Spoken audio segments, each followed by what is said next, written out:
What's something that you're like, this is a little bit hard for me to get used to? Yeah, we have a definite answer for that. Ooh. You should come to Korea because this. Because of tteokbokki. Hey guys, how's it going? It's Sean. So today I'm here in the streets of Hongdae, the busy streets, people walking around, going to bars, going to restaurants, having fun. And we're asking people, traveling and living here, what are some things that are hard? You're finding them difficult to get used to. Things that, you try and try, but it just doesn't match with you. Maybe your culture, maybe your personal preference. And then I'm asking people the opposite.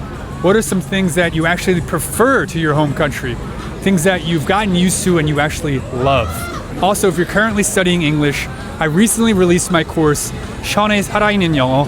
If you're looking for a structured way to learn English, this is a really good course. I highly recommend it. Click the link down below to watch a free sample. All right, without further ado, let's begin. Hey guys, how's it going? What's your name? Where are you from? So I'm Toby, and I'm from England, the UK. My name's Blake, I'm from London. What brings you to Korea? Just visiting really, just come for a nice break from work. Just seeing what it's like, how different it is. It's really striking. This part about living in Korea might be hard to get used to. I'm wondering if anything pops in your head. The food.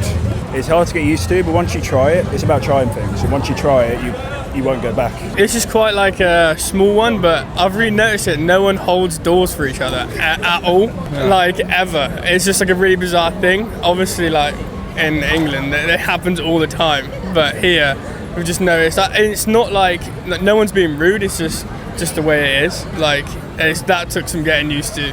Like walked into a few doors to start with. And, yeah. You okay? Yeah, but yeah, we're okay. Interesting. So maybe it's like the stranger to stranger kind of communication or gesture.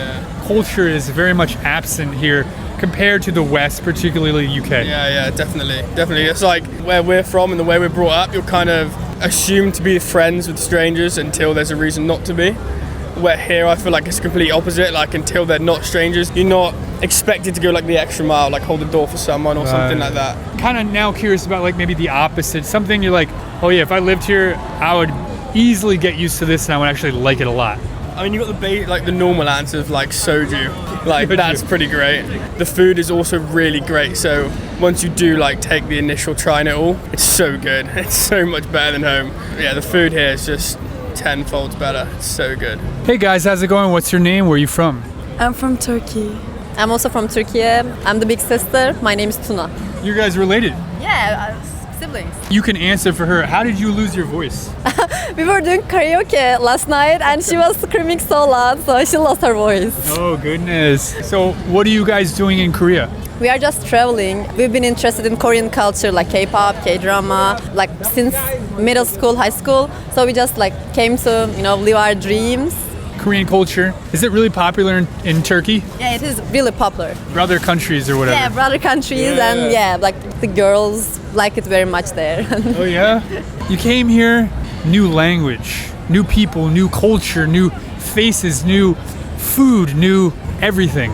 What's something that you're like, this is a little bit hard for me to get used to? First, we feel very familiar to here, but the one thing that we are struggling with right now, actually we like Korean food a lot, but like the smell, streets smell food constantly, and it's just like we can't eat anything. Like today, like we just ate like a pancake and we like ate it half, and like we didn't eat anything because the smell makes us a bit sick.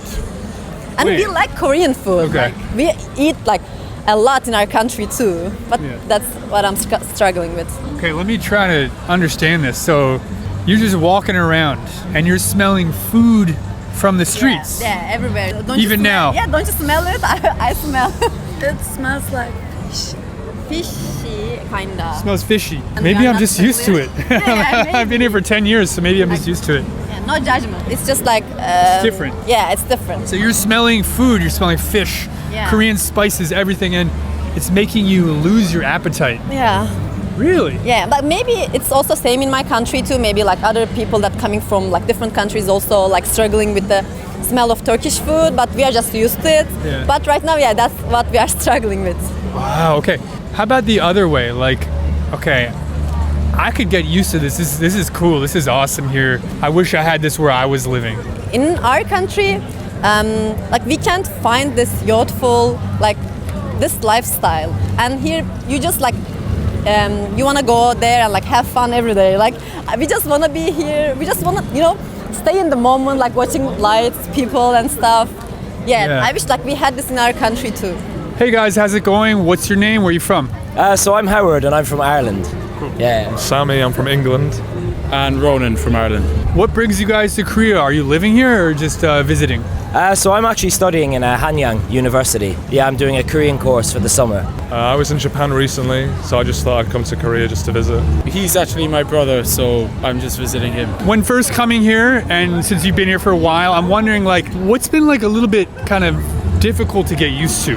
The culture sometimes can be a bit difficult, and when you kind of veer off from like Itaewon and Hongdae areas, a lot of places are apprehensive about foreigners. Okay. So that can be a bit, your first 2 or 3 rejections, like no foreigners allowed, can be a bit heart-wrenching, but after that you get used to it. And what kind of establishments rejected you? Was it a club or bar? No, was clubs. it Only clubs? Only yeah, clubs. Only clubs. So I don't know why that is. Is it because of the American soldiers or something like that? I don't know. It's been clubs. It depends on the club, yeah. Yeah, I guess. Yeah. Something that I did notice was I was waiting at the train station. I see a lot of guys just like approaching girls and stuff. You do? Yeah, just I don't know what it's for. I'm just like I don't know. It's kind of funky, in my opinion at least. We don't really see that much in like England and that sort of stuff. Yeah. Just like guys with like things that go around and like approach girls and they follow them around with like their little whatever they're trying to sell or something. Oh, they're selling something. Maybe I'm not too sure to be honest. I don't know what they're doing, but I thought it was kind of interesting. Yeah. So I'm kind of curious. You're thinking that maybe these guys are trying to get their numbers to like date them? Maybe. You're not sure. We're just theorizing right now. Yeah, honestly, I was just trying to figure out what they were doing. To be Have honest. you never approached a girl during the day? Not just like not like that. It's a difficult question. Like, yeah, Put me on the spot. Yeah, honestly, Where would be the best place to approach a girl or a guy in England? in England, In the bar? well, I go to university, so it's just just within campus and stuff, and like in clubs, like that sort of stuff. Just a basic answer, to be honest. I'm curious now, like anything that was different, you had to get used to it, but now you prefer it. You're like, oh, I like this now. Yeah, even public toilets. Like back home, public toilets are a no-go zone, really. But here, like, if you're stuck in a subway station or on the middle of the street or in a park and you see a toilet, yeah, you know it's going to be fine. I mean, it might have the stick soap that you have to like do this to, Other than that, it's all good. Yeah. Right on. I do quite like the fashion, and like the people are very like open to like expression in terms of like clothing. I feel here it's definitely easier to see a lot more people wearing like a lot of different things and experimenting a lot more, and there's a lot less judgment, I feel, for certain types of like fashion. Yeah.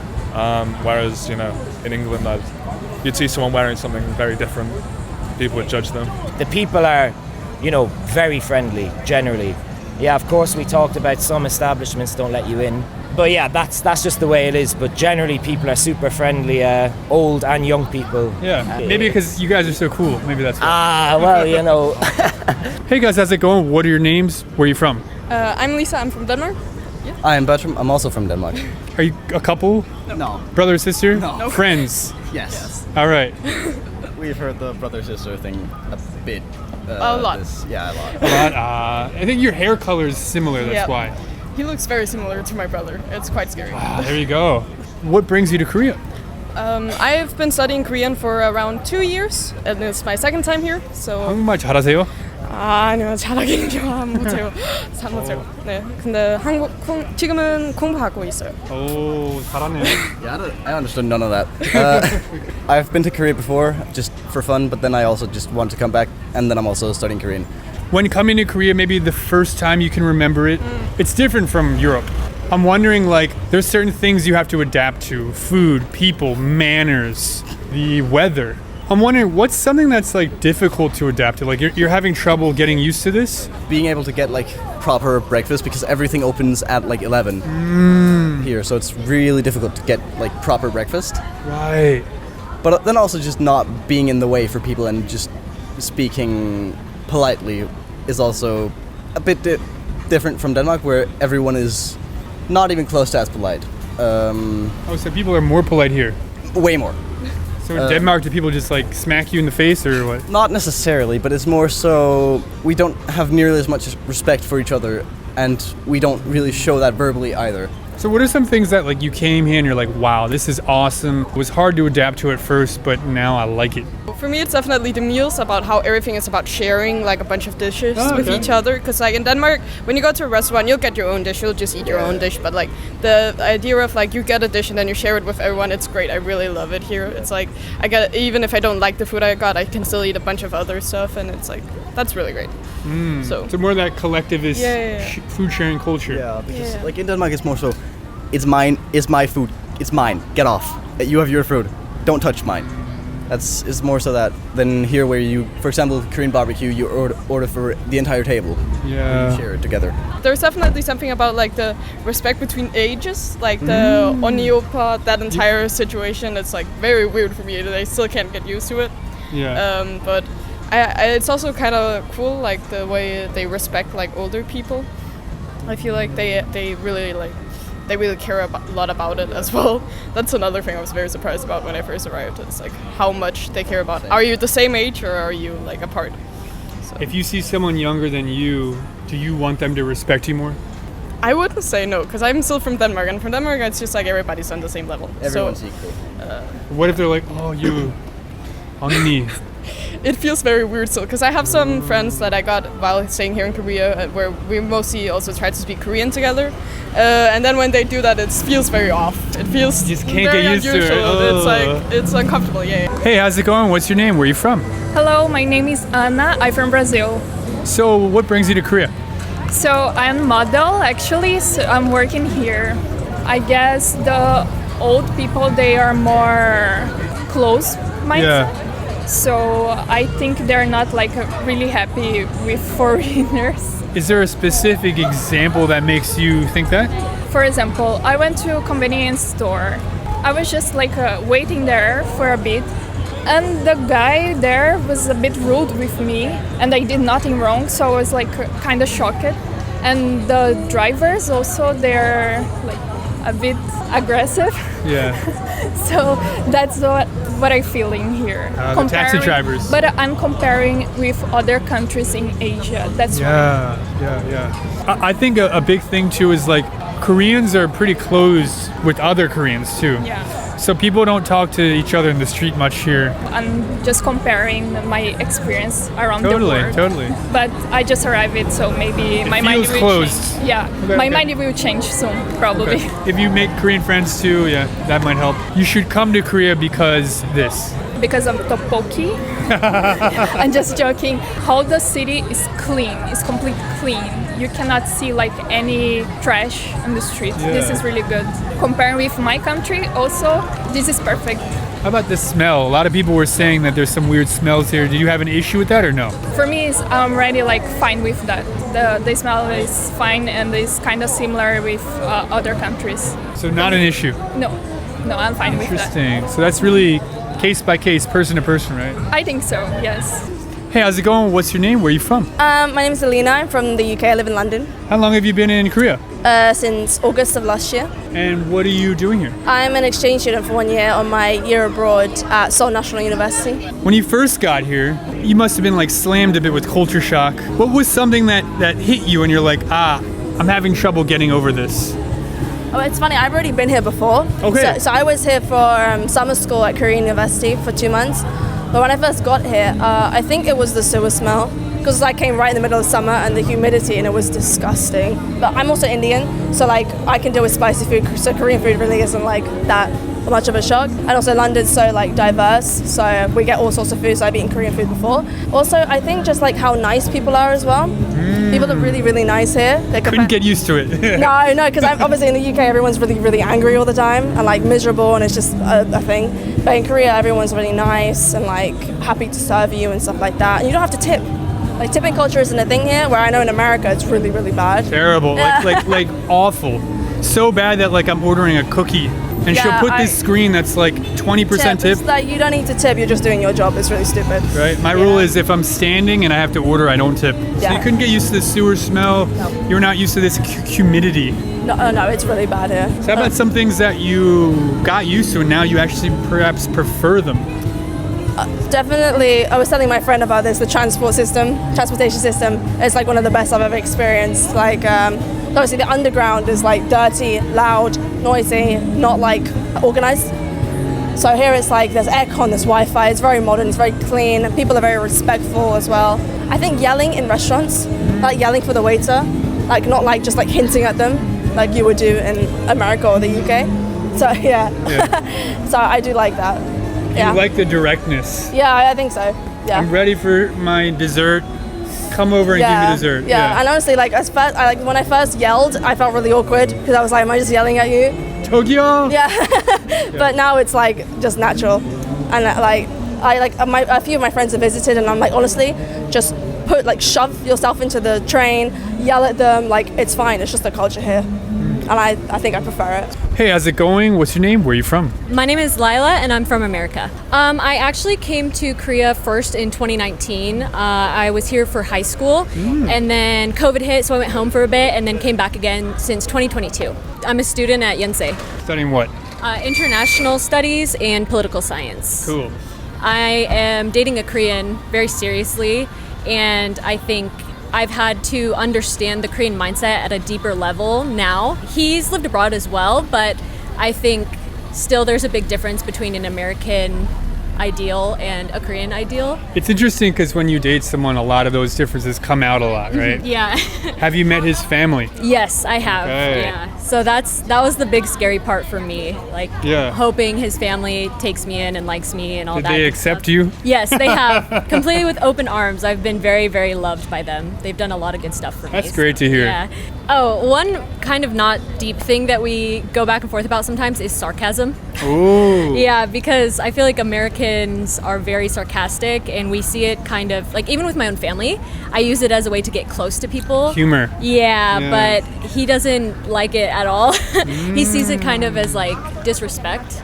What's the example of your type of sarcasm? I don't know. Hey, Einstein. Yeah. Oh, yeah. Okay, buddy. That kind of thing, I guess. Yeah. Oh, interesting. So Yeah. that doesn't really land well on him. Mm-hmm. Yeah. And we've talked about it. I've told him like, oh, this has been integrated into my personality. Sorry, but yeah, he understands when it is sarcasm completely, but he still thinks it's just like my attempt at kind of being mean. So he doesn't understand that I'm trying to be jokingly. Yeah. Like the teasing. Yeah, but it does come out when we're fighting, so I can see why he would think it's me being mean. Ooh, yeah, that makes sense. So now that you're living here, anything that you kind of prefer now, you like, you've gotten used to, you're a fan of? I'm actually a huge advocate for South Korea. I love this country. Some of the main things for me as like a young adult, I would say, is feeling safe, but still being able to be completely comfortable and, you know, going out in a big city, which is a lot different from where I was raised in San Diego. Yeah. And I think walkability is awesome. Food's awesome. There's always something to do. Especially from like doing research before we came here, I think there was a bit of like a preconception that like Koreans are rude, where they're not at all. If they can see you trying to be as like culturally the same and like just make sure you're trying to do everything that without offending anyone, you know what I mean, that sort of thing, then they're lovely people. If you see a person from Denmark in Korea and you guys meet in a bar and you look at each other's eyes, you're like, I'm from Denmark, you're from Denmark? He's like, yeah. Are you gonna like buy him a drink or something? Or you're just gonna be like, I don't care, get out of here? For me, I would buy them a drink, but I think that depends on the person, how extroverted they are, because in general, like, Danes aren't the most extroverted people.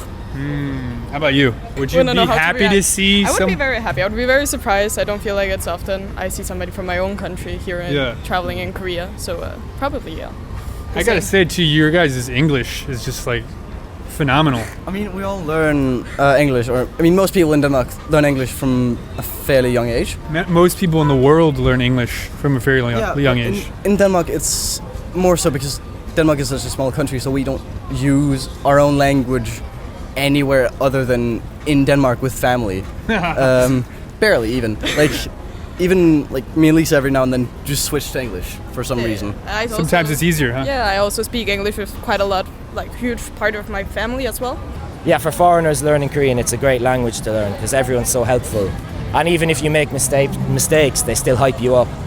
Like it's different to learning French, for example. I learned that for a bit. If you make a mistake in French, you know, you want to quit learning the language because they're a lot more like... Judgmental? I would say they seek perfection in people speaking their language. So in Korea, yeah, they're very... once they see you're making an effort learning the language, they're super, super nice to you. Have you gone to Itaewon yet?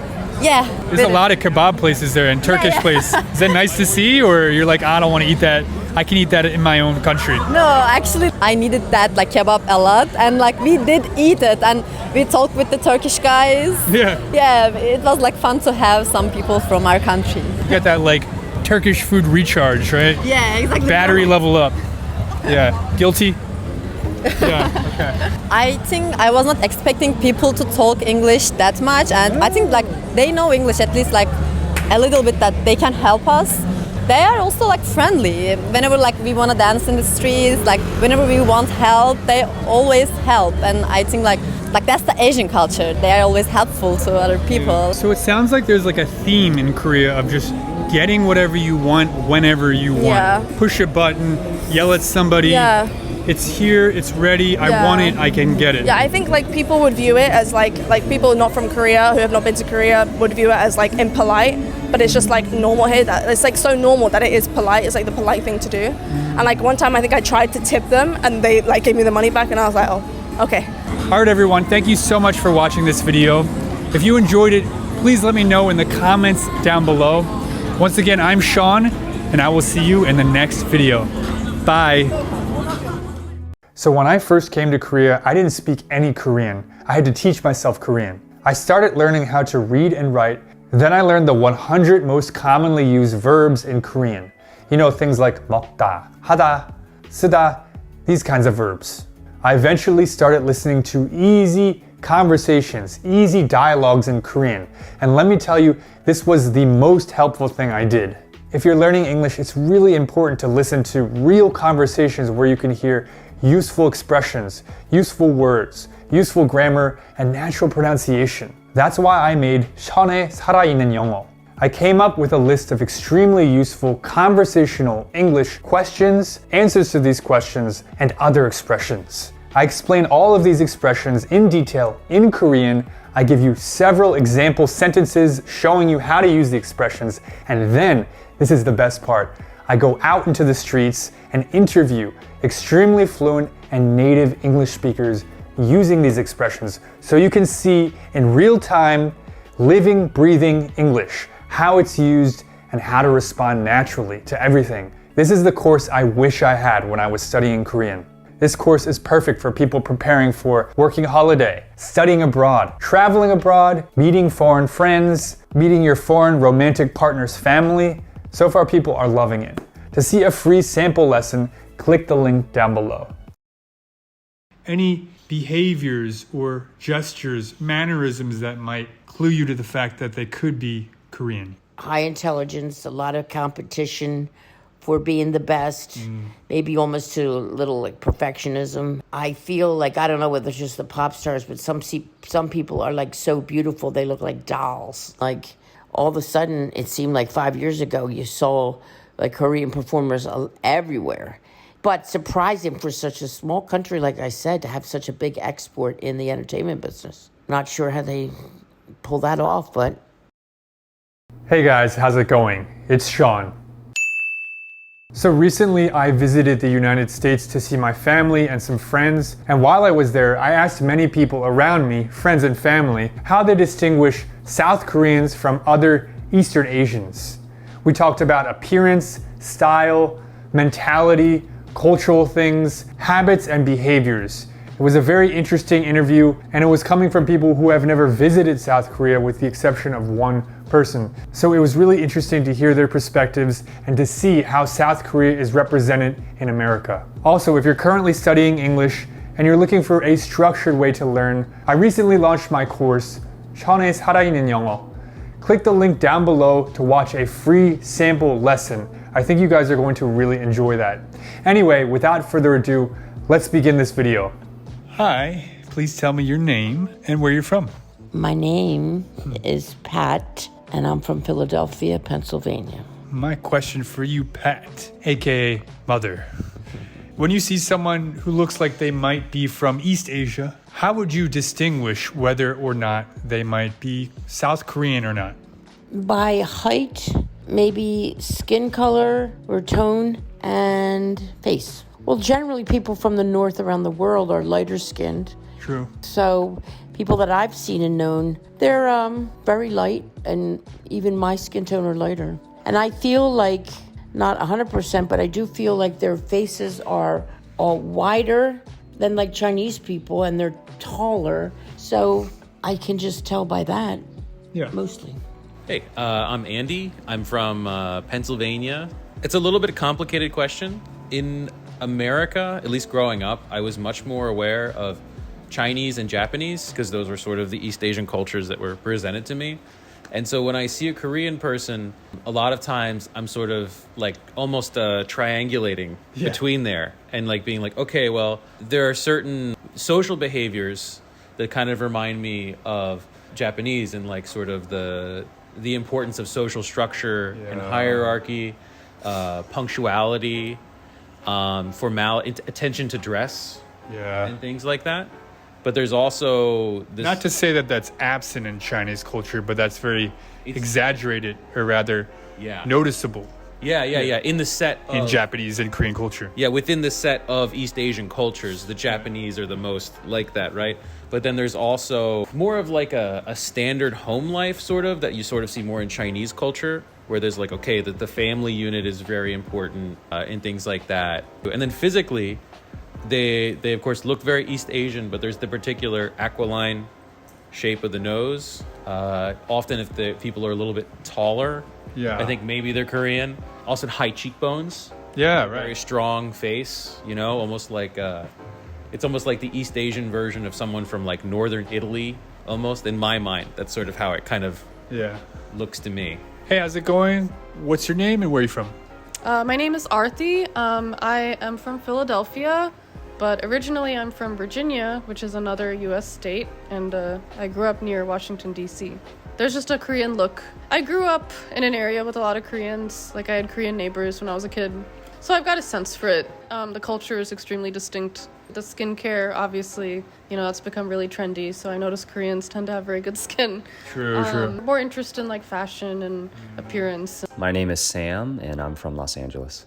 Well, first, let's just start with physical appearance. I think typically when I think of South Koreans, I find them to be quite stylish, right? I think they're dressed very intentionally. And so even in the summer months, like even when it's hot, they'll probably be wearing something stylish, something drapey, right? I think of the men, I think about the haircut too. I think in South Korea, you know, from what I've understood, they really popular is kind of like the 2-block cut, right, for men. And so you see a lot of probably K-pop stars and just other celebrities, male celebrities, rocking that cut. So sometimes if I see that, then tells me this person could be Korean. Hey, how's it going? What's your name? Where are you from? My name's Hannah, and I'm from Tomball, Texas, outside of Houston. Koreans have like lighter colored hair sometimes. Okay. Like they're more stylish, they're more fashionable, and they like to experiment with things like that. So when I watch K-dramas, like I've noticed, like there's some girls that have really nicely like kind of like darker brown hair, and it looks really nice on their skin tone. Any behaviors or gestures, mannerisms that might clue you to the fact that they could be Korean? High intelligence, a lot of competition for being the best, maybe almost to a little like perfectionism. Very stylish. I feel like, I don't know whether it's just the pop stars, but some people are like so beautiful, they look like dolls, like almost like that to me. It's surprising such a small country has such great output and ingenuity. Agreed. Hey, how's it going? Tell me your name and tell me where you're from. Hi, I'm Dominique and I'm from Philadelphia. So when I say South Korean people, what pops into your head? K-pop, yummy food, stylish, luxury, and technology. I want to dive into some of these. No pun intended, dive in the pool. Can you be more specific about food? Koreans have like a soul food almost going on. with the kimchi and just like the heritage behind that and the culture behind that. There's a lot of good fusion Korean food in America, at least. I think it goes really well with Mexican food. Oh, so you've been noticing a lot of Mexican Korean fusion. Yes. Everybody, this is my sister, by the way, just chilling in the pool. Any like specific dish you had that like just knocked your socks off? There's this place in South Philly that does it really well. They throw some kimchi on the taco. It's just really good. Culturally, I think if I see them do certain gestures, like maybe this, the heart. The heart. Yeah, Bling, like bling. yeah, Yeah. seems Korean to me. Why does no one else do this? It's like so genius. This is a heart. Yeah, it's a little heart. Certain gestures, like if they want you to come here, they might do this. You know, whereas like in Western culture, they'd like tell you to come here, like do this. Yeah, so it's like a little opposite. Yeah, that's Peace amazing. signs. Yeah, that's not necessarily exclusive to South Koreans, but In photos, eh? in photos, Yeah. yeah. And I don't know, I mean, this might be a bit controversial, but I feel that sometimes you can tell when someone's had plastic surgery, you know, so you can tell when someone's had a nose job. You can tell, like, if they appear to be Asian, but they seem more Western looking, like they, you know, have gotten a nose job or, you know, they have double eyelid surgery or something like that. You can kind of tell that, to me, I think more so than other Asian countries, South Koreans tend to do those operations more. Yeah. So for example, like if I were to see someone on the street and I think like, you know, they've got kind of maybe a wider face or a flatter nose, I might think like, oh, this person could be Chinese or they could be Vietnamese maybe, but they wouldn't be South Korean. This is so cool to hear and to listen to. And I love that you're going off what you've noticed, but you're also going off cultures that are geographically close to Korea and kind of creating this kind of feeling or vibe and impression more than anything else. When I was in college, I lived and studied with a bunch of Chinese guys. And so Yeah. like, that culture's, you know, known to be. And then Japanese culture, I feel like is just, it's really kind of they really push their culture out to the world. So you get exposed to that, especially in America. So like those are my touchstones. And like, Right. much in the same way, it was like, well, what is Austria like? And it's like, well, it's next to France and it's next to Germany and it's next to Italy. So that's probably what Austria is like, right? Somewhere in the middle there. You look at Korea, Korea's like, okay, well, there's North Korea, then there's China, and then there's Japan. Right. And if you know a little bit of Asian history, how does a lot of culture move around? Through invasion and war, right? And so Right. like these cultures, a lot of times were the people there was trade and war going on with. So that's where there's the cultural exchange. Cool. Yeah. It's just interesting to hear this because I've been living in Korea for 10 years. It's been great to hear just your impressions. What's been impressed upon you? Oh, sharp dressers. Yeah. Yeah. Good dressing. Yeah, good dressing. Great makeup. Yeah. So you mentioned you grew up with Koreans. Like, I'm wondering, did anything impact you in that regard? Did you notice anything? Yeah, so when I was like very small, like maybe like 7-ish, I had a Korean family as neighbors. And so there was a girl and a boy, and I played with them all the time. One thing, I guess I didn't notice this at the time, but like looking back, like the focus on education and family was really distinct and similar to my Indian culture. Okay. Yeah, because in Asia, I think those two things are pretty important. Strong, yeah. Yeah. And then I did get, I got homemade food from them too, so. Sick. Yeah. My favorite is, I don't know how to pronounce it, but sundubu jjigae. Yeah. Yeah, I pronounce make it. really, oh, really good, well, yeah. good. Okay, thank you. Yeah, I try to make it. And I make the kelp and anchovy broth and everything, and I think it's pretty good. I think I've got a pretty good All recipe. right. Yeah. Ooh, maybe we have to test it. Yeah. Yeah. Your sister's really into K-pop. She is. I don't know a whole lot about it, but she's always telling me how much she likes this. But she gets very excited about it. That's pretty interesting that in like the US, pretty much everyone knows at least one person that is a huge fan of either Korean dramas, movies, or music. Yeah, but that's another thing. I mean, when did that whole thing come on the scene? Like, all of a sudden, it seemed like 5 years ago, you saw like Korean performers everywhere. But surprising for such a small country, like I said, to have such a big export in the entertainment business. Not sure how they pull that off, but... Because humans are their resource. Not as much natural resource, so they create powerful humans. So we were talking earlier, your family is actually from Tamil Nadu, right? Yes. And I was hearing and looking on the internet, there's actually a lot of similar words between Tamil and Korean, right? I mean, maybe you don't know all of them now, but we were saying like how to say me in Tamil is That's like na. Same in Yeah. Korean. It's kind of an interesting side note. Yeah, and then Connection. Konjum is the other one that was notable. Yeah. Like the little bit. Yeah, jokum, Yeah. jokum. Yeah. And how about like sister? Anni. Yeah. Anni is sister-in-law, sister. Anni, yeah. Yeah, and then Amma is mother. Oh, that's crazy. Yeah. There's like already another YouTube video going over this in depth, Okay. like a comparison. But I thought that was interesting. Yeah, so yeah. Just wanted to ask you about that. Yeah, I didn't know about it until recently. So I think they're learning more about like why there's a connection. So hopefully we'll learn more. Most of my exposure has been just through like watching K-dramas or watching the K-pop music videos. Nice. Have you watched K-dramas? The one I just finished was Extraordinary Attorney Woo. Yeah, nice. Loved it. Great show. I feel like I'm picking up a little bit on the Korean language. I don't think I would have been able to distinguish like some of the different languages before, but now I feel like I've listened to it enough. How does Korean sound to you? Really lovely. I wish I could speak it. I don't know. I was trying to explain this the other day, but I feel like it just kind of flows. Like there's like a melody to it, and it feels very quick to me, but also probably because, it's a different language, and so English probably feels quick to other people, but yeah, it just sounds really lovely. It sounds really beautiful. It almost sounds like a melody to me.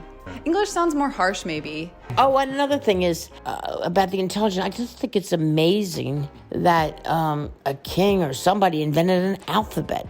I'm a big fan of knowing about the alphabet, knowing about like how did anybody invent an alphabet to put like sounds into symbols. It's not that easy, and especially something that's contained in like less than 30 letters or whatever. I'm very impressed with that. Yeah. I just find that they must have a unique history in that sense. I'm aware that, there's competition and there's probably been a whole lot of people running each other over like everywhere in the world. So there's like a very, I think, developed sense of identity because of that. Yeah, I think you're absolutely right. Oh, am I? Yeah, because historically South Korea has been invaded. Japan, China, they've been at war a lot. We're still at war. So it's like really got to stick together. Right. That's what I feel like. There's a lot of unity, like a kind of a community response to things. Yeah. And, it's a shame, but it depends on geography if you get run over or not by other people. It's a tough place to spawn in the video game of life, right? Geographically speaking, that is. Well, it's been a delight talking to you, dear mother. I really enjoyed hearing your thoughts. And all right. See ya. All right. Bye. Thank you so much. Thank you. See you later. I'm done torturing you. Mildong. Yeah. See you later. 안녕하세요. Okay. All right. Thank you. Bye. Yeah. All right. See ya. Bye. All right, everyone. That's all I have for this video. Did you enjoy it? If so, please let me know in the comments down below. Once again, I'm Sean, and I will see you in the next video. Bye. Are you afraid that you're going to have to change your career because of AI? I got a question for you because you're the policymaker. Oh, yeah, okay. Hypothetically, you write 10 beautiful policies and they work really well, they're very effective. You did that with your hand. I take your policies, I put them in the AI. It studies your way of thinking. It studies your style. I come up with 10 new, beautiful, amazing policies, and 3 of them go into law. Do I have to pay you? Hey guys, how's it going? It's Sean. In this video, we're talking about AI. We're already seeing jobs like copywriting, graphic design, and customer service being hit really hard by AI. Who knows what will happen in the future and how this will continue to evolve, but today we're talking with people from all around the world to see what their careers are, to see if they feel like they're in danger of having to change their careers because of AI. Also, if you're currently studying English and you want a structured way to learn, I recently released my course, Sean의 살아있는 영어. If you're interested, click the link down below. All right, without further ado, let's begin.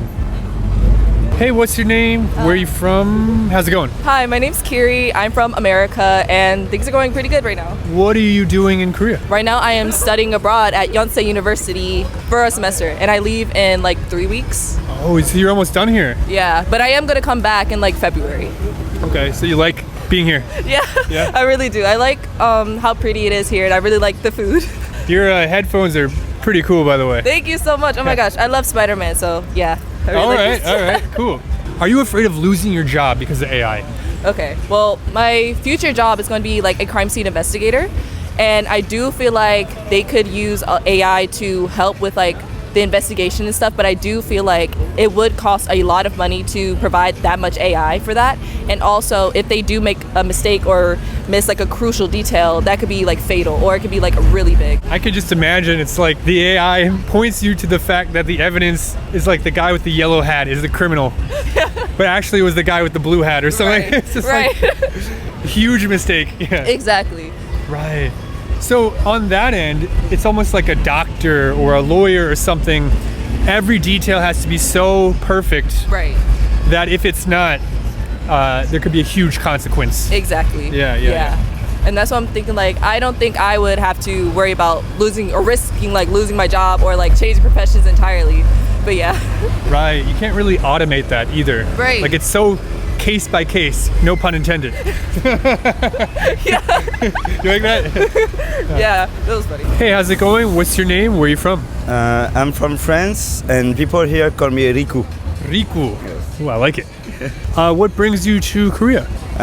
Because I like the culture, the K-pop, K-drama. So what do you do for a living? Like, what is your career? I'm a freelancer in design. I make some logos, posters, visuals in social media for a company in France. Yeah. So I work in remote in South Korea, and I'm here for 1 year to discover the culture, talk with people, and Nice. You're allowed to work for this French company abroad here in South Korea. Yes. And you have a working holiday visa. Yes. That's a great situation.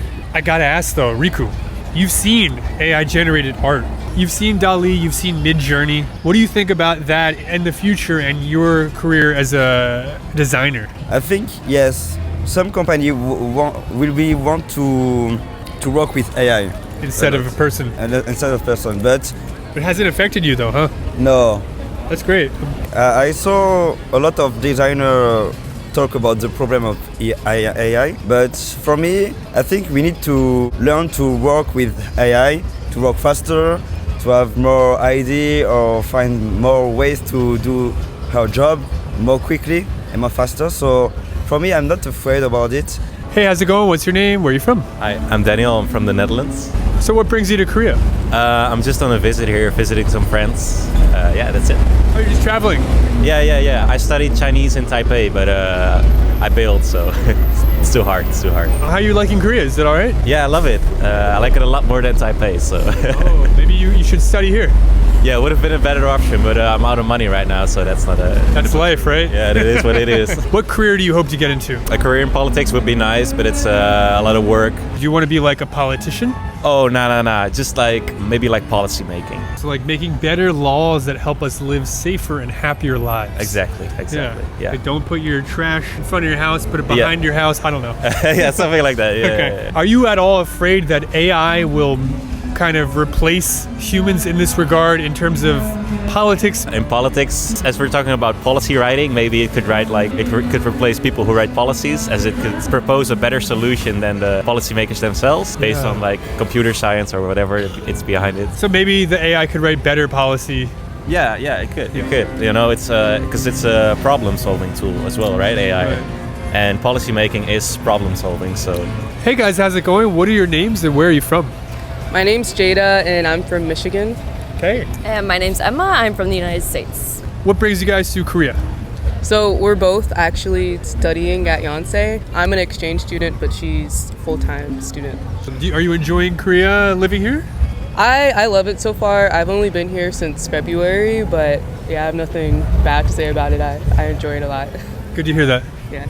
Yeah, I'm a scholarship student, so I've been here for a few years, but I have different experiences than study abroad when you're full-time. Though. Sure, some positive, some negative. Yeah, I mean, it's the same as any country, though. Heard that. Are you afraid that you're going to have to change your careers, change your field of study due to the displacement of jobs of AI? Personally, I think my career aspects won't entirely be like taken over by AI. I think I have a lot of leniency because of what I study. My major is global studies and social impact, and I minor in political science.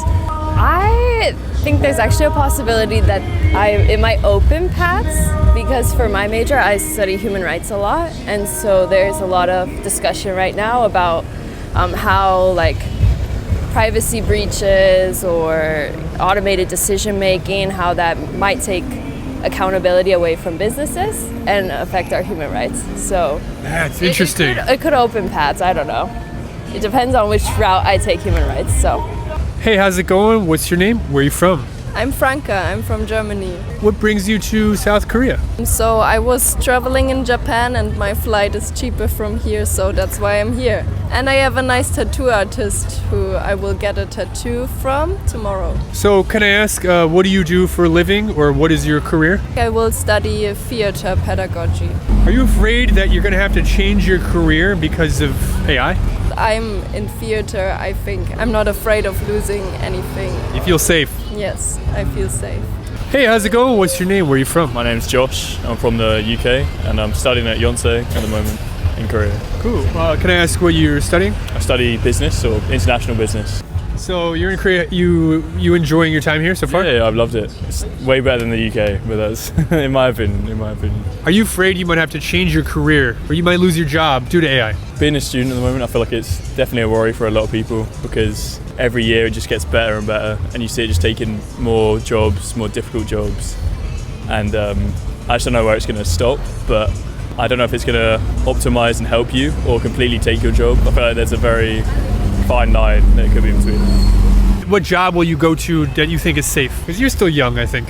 Yeah, I'm 19, so really young. I'm interested in tourism and everything that is towards the clients, because clients need some human connection sometimes. So I think that this cannot and will never be replaced by AI, because we need human connection. We need human connection. Yeah.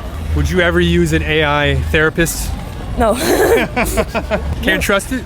I can talk to ChatGPT, but it's not like talking to a real person. It would be pretty depressing. What if the data said that it's actually more effective than talking to a human? Then maybe I would try it, but I doubt that it would be really effective. Yeah. Recently, I saw a video of an AI generated Ryan Gosling explaining a really complicated thing.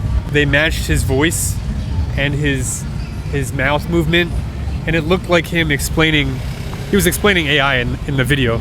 Just poking you right now, maybe it's not true, but devil's advocate, what if they were able to replace acting, theater? What would you do? Then I would go to Portugal and work there on a farm and just live my life there.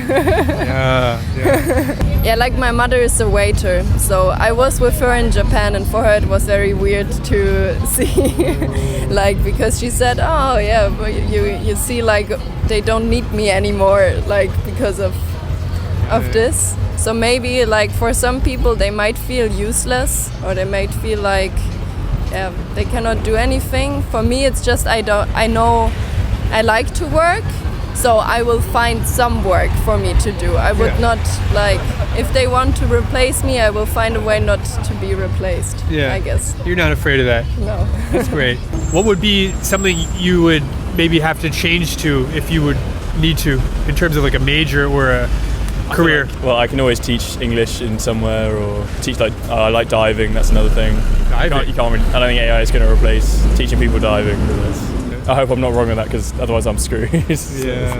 What jobs do you think are in the most danger right now with AI these days? Illustrator, illustration, and painter too are the most in danger, and photography too, I think. Photography, really? Yeah, because a lot of pictures are created with AI actually. When you want to upscale a picture, a lot of people work with AI to upscale.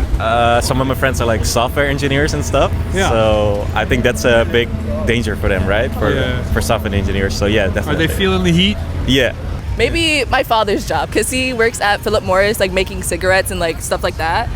Maybe that could be a danger, but he is retiring soon, so he's fine. Okay. He chose the right time to retire. Yeah. My partner is a film major, and there's like the whole strike going on with filmmakers, and I know that that industry is really getting hit the hardest. Can I ask, like, what is the strike about? So like people are just striking out against the use of AI over hiring people or just using AI to cut costs instead. I got a question for you because you're the policymaker. Oh yeah, okay. Hypothetically, Yeah. you write 10 beautiful policies, I don't know, and they work really well, they're very effective. Yeah. You did that with your hand. I take your policies, I put them in the AI. Yeah. It studies your way of thinking. It studies your style. I come up with 10 new, beautiful, amazing policies, and 3 of them go into law. Do I have to pay you? It studied everything you do. Exactly. I'd say yeah. Well, how is that different though from a human studying a really good policy maker? True. We all get inspired by everything anyway, right? Yeah. I just want to know what the difference is. But you know, people gotta make their bread, right? So Gotta make that bread. So like, maybe we should put up some protective laws to be like, okay, a computer doesn't need to eat. I need to eat. Maybe you I gotta need write money to eat. yeah. Something like that. Maybe you got to write a policy. Yeah. Okay. So is it worth keeping around jobs that we can replace, but we're not, just to keep people with jobs, even though we can replace them? You know, if this is something automation, it's also something like that, right? Where they replace truck drivers. If there's like different jobs available at that point, I feel like then it's okay. But you know, if the job market is scarce, and I feel like we should keep those jobs around just for people to eat. Because you gotta eat. Yeah, that's my opinion. For me, it's such a gray area because it's like we're intentionally halting progress. Yeah. In order for people to have jobs that we don't really even need them to work. Yeah. I feel that. I would agree with that. But at the same time, I feel like the world also works in a way where if you lose your job, you're the one that has to look for another one, and no one is gonna find another one for you. So then, that's where I'm coming from. Like I feel like because to prove that. It's just so difficult. There's so much information that they get. To prove it's the hard part. But. What are we gonna do if we have no work, or it's not like we can spend money on any UBI. Right? True. Fair point. Universal basic income. Maybe that's the inevitable future, right? Don't mind it. Don't mind it. Don't mind it. There's benefits. I mean, because technology is inherently deflationary. What I mean is, the better technology gets, the more resources we're gonna have. Right? Yeah. Theoretically. Yeah, lately in TikTok, you can see a lot of music generated by AI, and I think it's pretty interesting to listen to it. And it's really well made. You can barely hear that it's made by AI. Singing Carolina, oh, it's a long and winding road. Ooh, but if you're ever lonely, you don't have to ride alone. Saying Carolina child, you've been. It's good, so it's really scary. Yeah. Because the crazy thing is, people thought the first thing that would be like in danger would be accountants, lawyers, like stuff like this, technical with numbers. But the first thing we're seeing now is like design, art. It totally it goes against anything you would logically guess, right? I think the scariest thing about AI is like you don't have to pay it. It doesn't complain. It's never late. It makes less mistakes. And it has no emotions. No emotions. You don't have to tip it. It doesn't need health insurance. But it's still not perfect. There's still like a little bit you can tell. It's just copying. It's not making its own stuff, which is at the end of the day. Right. No, it's not original. Isn't that what humans do with our subconscious? Nah. Not good artists at least. I don't know. Maybe the bad ones. So you believe in original art? Yeah. Okay, I haven't personally seen it, but I am terrified at the idea that AI can be used to make deep fakes of people to commit sexual violence against them. That terrifies me. You could take someone's head and make an adult video with it. Right. Yeah. And put it on a different body, or even an AI what they think that person might look like naked. getting graphic here, but That's it's horrifying. it's a real situation. I think a lot of I can't speak for other people, but I know a lot of like women in my life. The idea of that scares them. Yeah. And it could be the future if there's not like very strict laws. I don't know. What if a company was like, we're going to give you $3,000 a month, but we're going to put you in adult videos. You don't have to film or do anything, but we're just going to use your likeness. $3,000 a month. You don't have to do anything. Are you just asking if we would say yes or no? Theoretically, yeah. Would you take the money and be like, sure, use my likeness? Use my image. Personally, no. Okay. But I feel like, I don't know. You might do it. Other people might. Yeah, I will. And It's money, but like for personal values, I feel like it could set a precedent that it could be used like by bad actors. Like in the situation you're using, it's obviously like a way to not have to use your body personally, and you can just like have a computer program it. It's not even you. It could look like anything. But just I think if this is allowed, then bad actors can use it for bad reasons. Alright everyone, did you enjoy this video? If so, please let me know in the comments down below. Also, once again, I recently released an English course, 션의 살아있는 영어. Click the link down below to see a free sample lesson. Once again, I'm Sean, and I will see you in the next video. Bye. Hello everybody, I'm Sean, and welcome to the Natural Talk series. Hello everyone, I'm Shane. Cool. Today we're going to talk about seasons. Shane, what's your favorite season? My favorite season is autumn, fall. How about you? I like spring and I like fall, but I think everybody likes spring and fall, right? Yeah. The middle ones Right. between summer and winter where it's too hot and too cold. Right. I think that's why people like spring and autumn. But I personally like autumn because of all the colors, the warm colors, like orange, yellow, brown. I think it's very cozy. You mean the colors of the leaves Yeah. on the trees? Yeah. Yeah, it's very nice, relaxing, good for pictures. Yes. I like summer a lot though too because you can do a lot of fun things in the summer. Yeah. You can go to the beach, you can go hiking, you can, go bike riding, and it feels cool, the wind on your face. You can do so many activities, play sports, go to festivals, wear really just light clothes. It's not heavy. It's easy and fun to travel in the summer. I really do like the summer a lot. Oh, I see. But the problem is, it's too hot in Korea Yeah, I was gonna say. during the summer. It's humid too. Yeah. It's very humid. Makes you feel sticky and like when you sweat, it just Yeah. doesn't come off your skin. What's your favorite thing to do in the fall? Why do you like the fall so much? Just besides the scenery? The scenery, yeah. I think hiking in the fall is very beautiful.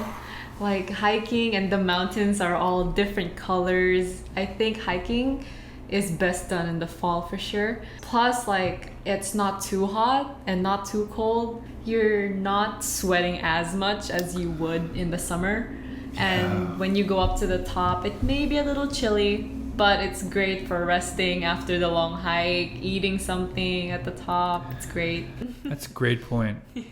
Is your birthday in the fall? When is your birthday? My birthday is like beginning of fall, September 8th.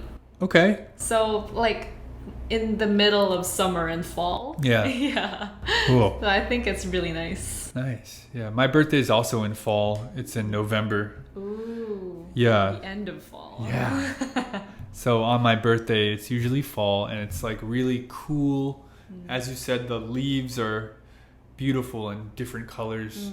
Between summer and winter, which do you dislike more? I would have to say winter. Winter. You dislike winter the most. Yes. In Korea. Yes. It used to be summer, but I realized from this winter, the days are too short.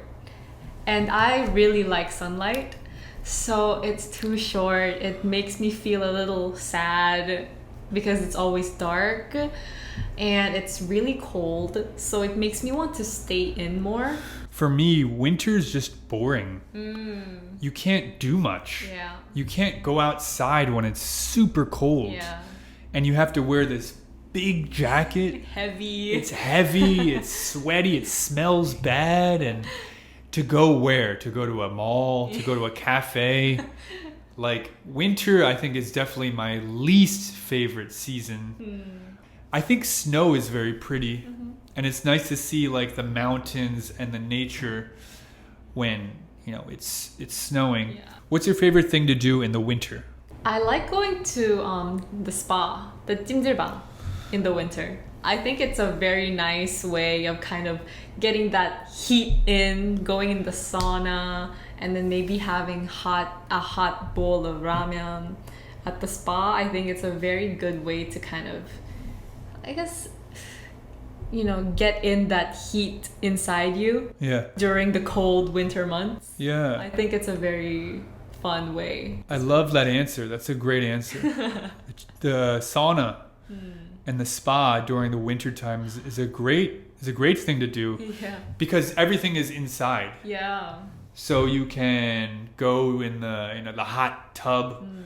You can go into the sauna. You can then put the clothes on, relax, have a snack, go into the relaxation room, take a nap, maybe watch a movie, play some games. Oh, that's a great one. In the winter, I like going sledding. Sledding? Yeah. Not skiing, like sledding. Sledding, yeah. Oh, okay. Yeah, it's just more relaxed. Skiing and snowboarding, it's too intense. Right, yeah. It's gotta like buy a ticket and go up this lift. Sledding, you just go to your neighborhood park. Just sled. Ice skating is fun too. Oh, ice skate? I can't ice skate. No? I don't know how. Cool. How about summer? What's your favorite thing to do in the summer? Summer, I like going to the beach. I like swimming in the summer, but not necessarily in the beach. Because sand just gets everywhere, I think. It's very In your hard toes to and in your clothes and your bag. Yeah. So I like swimming in swimming pools by the beach. Ooh. Yeah. Okay. Oh, yeah. Little cheat code. Sure. Philippines has beautiful beaches, right? Yeah. Some of the most beautiful beaches in the world, right? Yeah. For me in the summer, I also really like going to the beach. I like, just swimming in the ocean. I like drinking coconuts. Ooh. Love it. I love those. You got good coconuts in Philippines? Yeah. You just drink it right off the coconut. Oh, really? Yeah. Okay, you can just cut it open. You open it and then you put a straw and you sip it. I love it. I love it. So fun to do in the summer. I like riding a motorcycle or a scooter in the summer. Feel that cool wind on your face. I really enjoy summer nights. Oh. Yeah, you could take a walk outside in the summer, drink a cool beer, and just enjoy the atmosphere. Right. But the only problem with summer is bugs. Oh, I was going to say, I was thinking about it. Yeah. You said summer nights, all I could think about was mosquitoes. Oh, yeah. That's definitely the worst part of summer. The bugs. I agree. Yeah. It's so bad. Do a lot of mosquitoes come into your apartment right now in the summer? They do. And I'm also very prone to getting bitten by mosquitoes. They love how my blood tastes, I guess. Like, in the summer, I would be covered in mosquito bites all the time. So I always have like the anti-mosquito like spray thing. I always have it on me during the summer. Do you eat a lot of fruit? Yes. I heard that mosquitoes like people's blood if they eat like fruit and particularly bananas. Really? Yeah. Oh no. I don't know though. I mean, I don't know if it's true, but it's a fun thing to talk about. Cool. So we have fall, winter, summer. What about spring? What is your favorite thing to do in the spring? Spring, I love going to parks. Ooh. Yeah. And my grandma, my Korean grandma, lives in Ilsan. And Ilsan is known for their flower festival. So it's very pretty during the spring. Yeah, so I always go there, visit, see all the flowers. And yeah, it's one of my favorite things to do in spring. I was going to say something very similar. In Korea, the cherry blossoms Yes. are beautiful in the spring. That's true. I also really like the spring because it's the end of winter. It's finally, the weather is getting warmer, it's getting nicer. You can take your jacket off. You can go hiking again. Yeah, so spring is like a really nice, refreshing time, a refreshing change compared to the winter. Yeah, you see the trees come to life and it's so pretty. Right. Is there anything bad about the spring that you don't like? Not me personally, but a lot of my friends complain about spring allergies. All of the pollen, the dust. People start getting colds and sick and they start sneezing during the spring sometimes. I don't have allergies, thankfully, but a lot of my friends suffer from that. That's a great point. Allergies. Yeah, because you've got the flowers, the trees, and the pollen. Yeah. And it's just in the air and you're getting it in your eyes and nose and you're breathing it in. Yeah. Some people are very sensitive to this pollen. Yeah. How about you? You're fine with it? I'm fine. Wow, you're a lucky duck. Very lucky, healthy. All right, well, I think that's enough about seasons. And thank you so much for listening, everyone. I'm Sean. And I'm Shane. All right, take care. See you later. Thank you.